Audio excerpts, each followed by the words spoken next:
One की शुरुआत होती है। हम कुछ हेड ऑफिसर्स को देखते हैं जिनकी बातों से हमें ये पता चल रहा होता है कि नॉर्थ कोरिया के 3 सोल्जर्स ने साउथ कोरिया के 2 सोल्जर्स को बंदी बना लिया है। जब मेन लीडर को ये बात पता चलती है तो वो कहते हैं कि हमें जरूर कुछ न कुछ इंतजाम करना चाहिए, हम हाथ पे हाथ धरे तो नहीं बैठ सकते। पर यहाँ जो मेन कमांडर होते हैं वो उनसे कहते हैं कि उन्होंने सिचुएशन को कंट्रोल करने के लिए एक टीम को भेजा है जिस टीम का नाम टीम अल्फा है। अब हम टीम अल्फा को देखते हैं जो अपने सोल्जर्स यानी कि सिपाही को बचाने के लिए जा रहे होते हैं। यहाँ हम ड्रामा के मेन लीड को देखते हैं जिनमें से एक का नाम बिग बॉस होता है और दूसरे का नाम वुल्फ होता है। दरअसल ये इनका कोड नेम है। ये सिचुएशन को न्यूट्रल करने के लिए आगे बढ़ रहे होते हैं ताकि नॉर्थ कोरियन सिपाही से नेगोशिएशन कर सके। इन लोगों ने स्नाइपर टीम को भी रेडी कर रखा था ताकि कुछ प्रॉब्लम आए तो वो वहीं से शूट करके नॉर्थ कोरियन सिपाही को मार दे। खैर जब ये लोग अंदर जाते हैं तो देखते हैं कि नॉर्थ वालों ने सचमुच में इनके टीम वालों को बंदी बनाकर रखा है। आधे सिपाही बाहर पहरा दे रहे होते हैं जबकि इधर वुल्फ और बिग बॉस नॉर्थ कोरियन सिपाही से लड़ रहे होते हैं। इनकी लड़ाई काफी देर तक चलती है। यहाँ ये एक दूसरे पर हावी हो रहे होते हैं लेकिन बिग बॉस यहाँ नॉर्थ वाले सिपाही को मारता नहीं है। दरअसल इन दो देशों के बीच में एक डील है कि अगर जो भी पहले गोली चलाएगा उस पर उंगलियां उठाई जाएगी। यहाँ हमें बिग बॉस का रियल नाम पता चलता है। दरअसल इनका रियल नाम होता है कैप्टन शीजिन। खैर किसी तरह यहाँ मामला शांत हो जाता है। दोनों ही देश के सोल्जर्स अपने कदम पीछे हटा लेते हैं। मामला न्यूट्रल होता है। सभी सोल्जर्स अपने घर वापस पहुंच जाते हैं। खैर काफी समय बीत जाता है। शीन यही शिफ्ट होता है और अब हम कैप्टन शीजिन और उसके दोस्त को देखते हैं। ये टॉय शॉप पर गन शूटिंग का गेम खेल रहे होते हैं। हालांकि ये बच्चों वाली बंदूक होती है मगर ये दोनों इसको ऐसे चला रहे होते हैं जैसे कि ये रियल गन हो। टॉय शॉप का ओनर इनकी हरकतों को देखकर बिगड़ जाता है क्योंकि ये लोग गन के साथ काफी छेड़छाड़ कर रहे होते हैं। खैर इनकी बात यहाँ चली रही होती है तभी इनको चोर चोर की आवाज सुनाई देता है। एक लड़का किसी की बाइक चोरी करके भाग रहा होता है। यहाँ शीजिन का फ्रेंड इससे कहता है कि चलो ड्यूटी करने का टाइम आ गया, मगर ये रिप्लाई करता है कि हम तो छुट्टी पर हैं। और फिर आगे हम देखते हैं कि यही लोग उस खिलौने वाले बंदूक से चोर को डिस्ट्रैक्ट करके इसे गिरा देते हैं। जिसका बाइक होता है उसको अपनी गाड़ी वापस मिल जाती है। इधर हम इस चोर को देखते हैं जो कि काफी जख्मी हो चुका था। शीजिन यहाँ इसको फर्स्ट एड देता है, इसकी ट्रीटमेंट करता है और फिर यहाँ से ये दोनों कैफे चले जाते हैं। यहाँ ये दोनों बातें कर रहे होते हैं, कोल्ड ड्रिंक पी रहे होते हैं और इनकी बातों के दौरान हमें पता चलता है कि सर्जेंट डोंग भी पहले चोरी किया करता था और उस चोर को भागता हुआ देखकर इसको अपने पिछले दिन याद आ गए थे। दोस्तों मैं शीजिन के फ्रेंड का नाम बताना भूल गया था, इसका नाम सर्जेंट डोंग है। यहाँ ये दोनों बात कर ही रहे होते हैं। इसी बीच शीजिन को मुआंगजो का कॉल आता है। अब ये मुआंगजो कौन है ये तो हमें नहीं पता, शायद आगे पता चल जाए। खैर जब मुआंगजो का कॉल आता है तो सर्जेंट डोंग शीजिन को कॉल पिकअप करने से मना करता है। ये इसको बार बार मना कर रहा होता है कि ये कॉल को ना उठाए, मगर ये कह रहा होता है कि ये कॉल को उठाएगा और उसको यहाँ बुलाएगा ताकि फैसला आज हो के रहे। सर्जेंट डोंग इसको लालच देता है। ये कहता है कि मैं तुमको बिरयानी खिलाऊंगा, तुम्हें स्कॉच पिलाऊंगा, तुम बस कॉल को मत उठाओ। मगर शीजिन फिर भी नहीं मान रहा होता है। तो अब ये लास्ट में शीजिन से कहता है कि मेरी एक कजन है जो कि एयर हॉस्टेस है, अगर तुम कॉल पिकअप नहीं करोगे तो मैं तुम्हारा उससे सेटिंग करा दूंगा। शीजिन यहाँ अपना फोन सर्जेंट डोंग को दे देता है जिसके बाद वो कॉल को कट कर देता है और अब ये इससे इसका फोन मांग रहा होता है ताकि ये उसके कजन का फोटो देख सके। लेकिन सर्जेंट डोंग को अपना फोन मिल ही नहीं रहा होता है क्योंकि इसका फोन चोरी हो चुका था। इसे यहाँ याद आ रहा होता है कि जब ये लोग उस चोर को ट्रीटमेंट कर रहे होते हैं तो उस चोर लड़के ने इसके पॉकेट से फोन को चुरा लिया था। तो यहाँ ये लोग अब डिसाइड करते हैं कि फोन लेने के लिए ये लोग यहाँ से हॉस्पिटल जाएंगे। यही सीन शिफ्ट होता है और अब हम उस चोर लड़के को देखते हैं जिसको हॉस्पिटल लेके आया जा रहा होता है। हॉस्पिटल वाले जब इसको स्ट्रेचर पर लेके जा रहे होते हैं तो इसके पॉकेट से फोन गिर जाता है। यही फोन सर्जेंट डोंग का था। ये सिस्टर के हाथ लग जाता है और मीनवाइल यहाँ मुआंगजो का भी कॉल आ जाता है। सिस्टर कॉल उठाती है और उससे कहती है कि ये फोन जिसका भी है उसका एक्सीडेंट हो गया है, अगर आप जान पहचान के हैं तो प्लीज आप हॉस्पिटल आ जाइए। क्योंकि इस सिस्टर को लग रहा होता है कि ये फोन तो उस लड़के का है। अब हम देखते हैं इस कहानी के मेन फीमेल लीड को जो कि एक डॉक्टर है और इनका नाम डॉक्टर मोयोन है। डॉक्टर मोयोन जब इस चोर की एग्जामिन कर रही होती है तो ये देख रही होती है कि इसके हाथ पे कुछ लिखा है। दरअसल शीजिन ने इसके हाथ पर ये लिख दिया था कि ये एक चोर है और इसके साथ सख्ती से पेश आना चाहिए। डॉक्टर यहाँ इसको बताती है कि इसका एक्सरे किया जाएगा।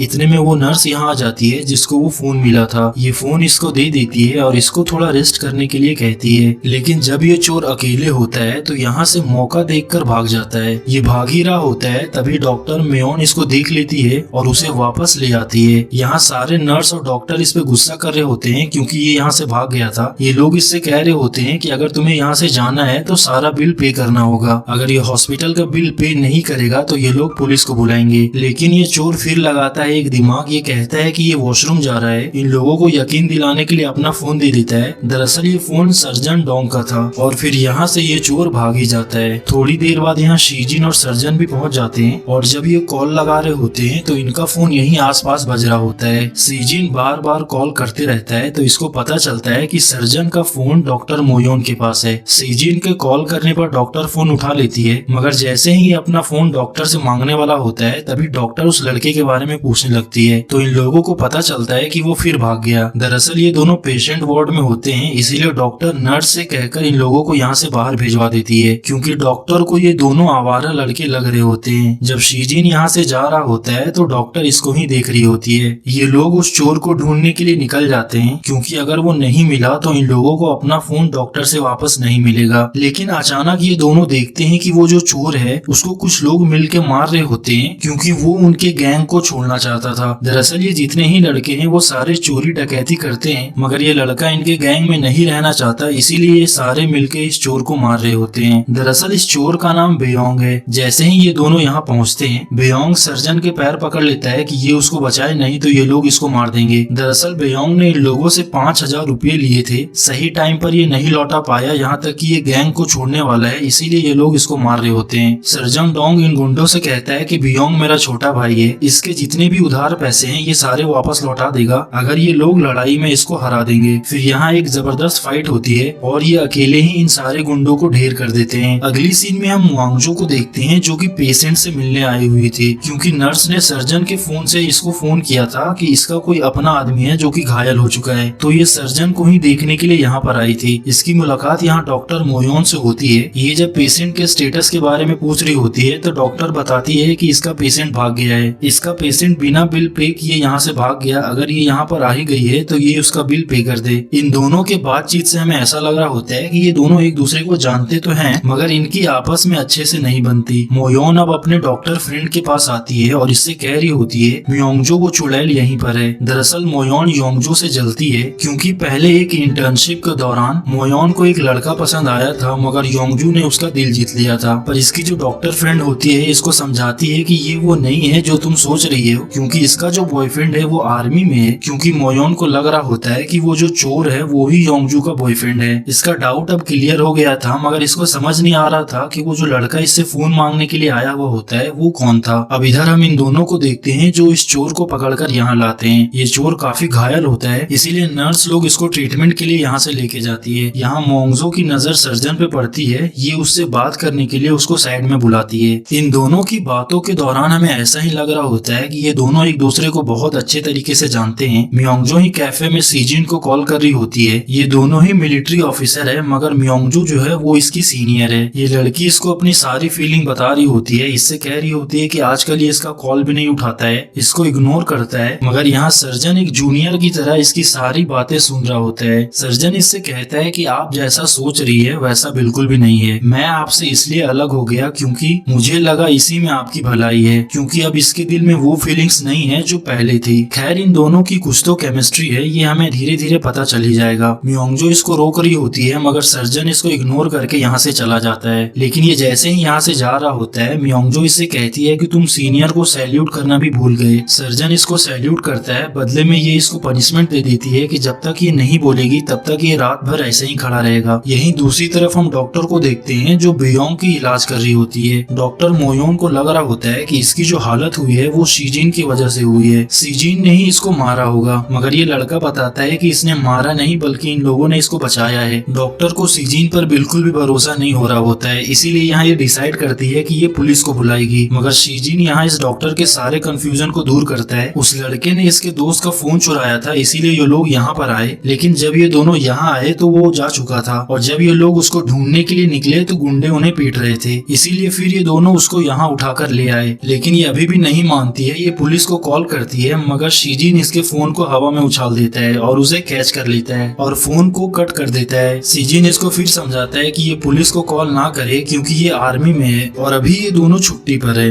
ये यहाँ इसको अपनी आईडी प्रूफ भी दिखाता है ताकि इसे यकीन हो जाए। ये दोनों यहाँ बात कर ही रहे होते हैं, तभी इनकी नजर सर्जन और म्योंगजो पे पड़ती है। शीजिन यहाँ म्योंगजो से पूछता है कि ये इसको पनिशमेंट क्यों दे रही है। तो ये लड़की कहती है कि इसको ऑर्डर ना मानने की सजा मिली है। खैर शीजिन म्योंगजो से कहता है कि ये डॉक्टर को बताए कि हम दोनों आर्मी में है क्योंकि ये पुलिस को यहाँ बुलाने वाली है। पर म्योंगजो यहाँ इन दोनों को और फंसा देती है। ये डॉक्टर से कहती है कि तुमको पुलिस बुलाना चाहिए क्योंकि ये दोनों भगोड़े सिपाही हैं, और ये कहकर यहाँ से चली जाती है। डॉक्टर मोयोन को तो कंफर्म हो गया था कि ये दोनों मिलिट्री में है, मगर फिर भी वो एक बार सीसीटीवी फुटेज चेक करना चाहती थी। ये दोनों यहाँ सीसीटीवी रूम तक पहुँचते हैं। ये दोनों सीसीटीवी फुटेज चेक करने के लिए जा रहे होते हैं। तो इसी बीच डॉक्टर सीजिन से पूछती है कि तुम लोग म्योंगजो को कैसे जानते हो। तो ये बताता है कि इन तीनों ने एक साथ ट्रेनिंग ली थी। यहाँ इन दोनों की थोड़ी बहुत बातचीत होती है। सीजिन यहाँ इससे फ्रेंडली होने की कोशिश कर रहा होता है, मगर डॉक्टर मोयोन इसको भाव नहीं दे रही होती है। इधर दूसरी तरफ हम सर्जन को देखते हैं जो कि बेयोंग के पास होता है। ये इसकी मदद इसलिए कर रहा होता है क्योंकि ये बचपन में इसी के जैसा था। ये खुद को इससे रिलेट कर रहा होता है। बेयोंग के फैमिली में कोई भी नहीं होता है, इसीलिए सर्जन नर्स से ये कहता है कि इसका जो भी ट्रीटमेंट का खर्चा होगा ये खुद ही उसको पे करेगा। मतलब कि ये सच में इसको भाई की तरह ट्रीट कर रहा था। इधर ये दोनों सीसीटीवी रूम पहुंचते हैं और सीसीटीवी फुटेज देख के तो डॉक्टर के होश ही उड़ जाते हैं। डॉक्टर मोयोन देख रही होती है कि शीजिन अकेले ही उतने सारे गुंडों को पीट रहा होता है। शीजिन की फाइटिंग स्किल को देखकर डॉक्टर मोयोन इससे काफी इम्प्रेस हो जाती है। शायद अब ये पुलिस को नहीं बुलाने वाली थी।